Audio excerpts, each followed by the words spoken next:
How much blame for the Canadiens' lack of success this season should be placed on Claude Julien and his coaching staff?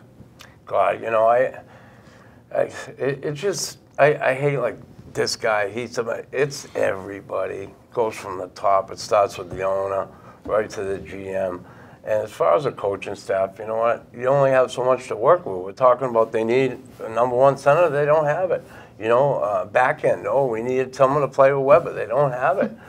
Price was out to lunch all the beginning of the year. I mean, you know, there's enough blame to go around and point at the coaching staff. And one thing that bothers me, though, about the coaching is the penalty kill and the power play. Kirk Muller's here to do the power play and help out that way. He's also a great penalty killer as a player, and they're really struggling in those two areas. So the special teams, I think, I'd knock the coaches for that. But overall, no, I think he's doing a pretty good job, Julien.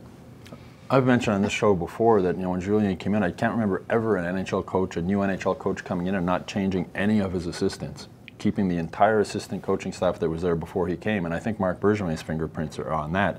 And, you know, this is a team that could have had Larry Robinson coaching their defense, and they hired J.J. Daigneault instead. I mean, I can't think of another team in the NHL who would make that move.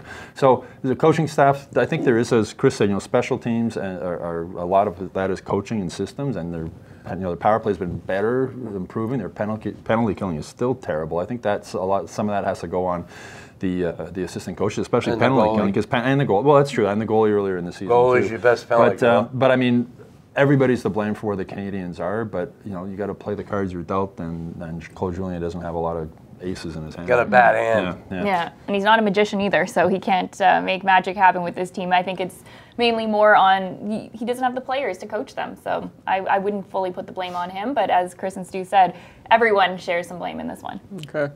You go to hockeyinsideout.com now and watch this week's full episode.